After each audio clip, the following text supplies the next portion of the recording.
Kisah terkabulnya doa 3 orang yang terperangkap di dalam gua. Dari Abdullah bin Umar radhiyallahu an, ia berkata, aku mendengar Rasulullah Shallallahu alaihi wasallam bersabda, 3 orang sebelum kamu berpergian hingga pada malam hari. Mereka berlindung di sebuah gua, mereka memasukinya. Tiba-tiba batu besar jatuh dari bukit menutupi gua. Mereka saling berkata, tidak ada yang dapat menyelamatkan kalian dari batu besar ini, kecuali kalian berdoa pada Allah Subhanahu wa ta'ala dengan amal soleh kalian. Seseorang di antara mereka berdoa. Orang pertama berdoa mengatakan, ya Allah, aku mempunyai kedua orang tua yang sudah lanjut usia. Aku tidak mempersembahkan minuman malam terbuat dari tepung untuk seorang pun kecuali untuk mereka.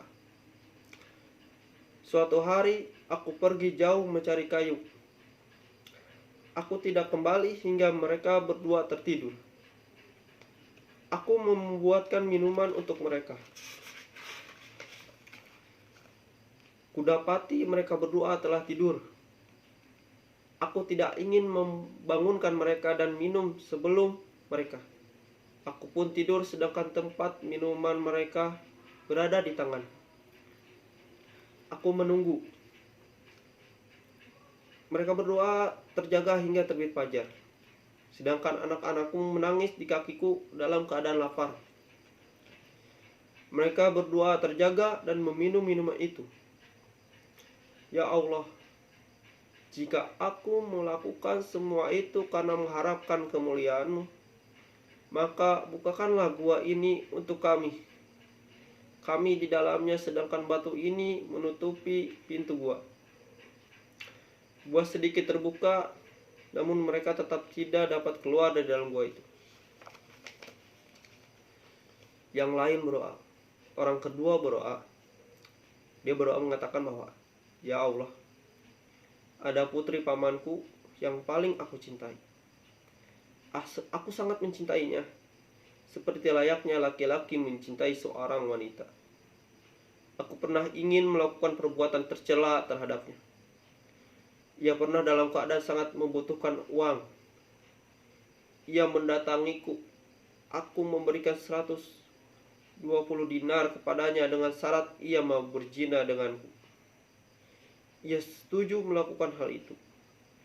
Ketika aku duduk di antara kedua kakinya, ia berkata, takutlah kepada Allah. Janganlah engkau pecahkan kemuliaan seorang wanita kecuali dengan pernikahan yang sah. Aku pun berpaling meninggalkannya. Padahal ia adalah wanita yang sangat aku cintai. Aku meninggalkan emas yang telah aku berikan kepadanya. Ya Allah, jika yang telah kulakukan itu adalah mengharapkan kemuliaan, maka lepaskanlah kami dari dalam gua ini. Batu itu terbuka sedikit, namun mereka masih belum dapat keluar dari gua itu. Lalu orang ketiga berdoa. Ia mengatakan bahwa, ya Allah, aku menyewa para buruh. Aku memberikan upah kepada mereka, kecuali satu orang. Ia meninggalkan upahnya dan pergi. Upah yang ia janggalkan itu berkembang menjadi harta yang banyak. Suatu ketika ia datang kepadaku dan berkata, wahai hamba Allah, berikanlah upahku. Aku menjawab, semua yang kau lihat, unta, lembu, kambing, dan hamba sahaya adalah upah. Ia berkata, wahai hamba Allah, jangan meledek. Aku berkata, aku tidak mengejekmu. Ia mengambil dan menggiring semuanya, tidak meninggalkan sedikit pun. Ya Allah, jika yang telah kulakukan itu mengharapkan keagungan, maka lepaskanlah kami dari dalam gua ini. Batu itu pun terbuka, dan mereka pun dapat keluar dan pergi.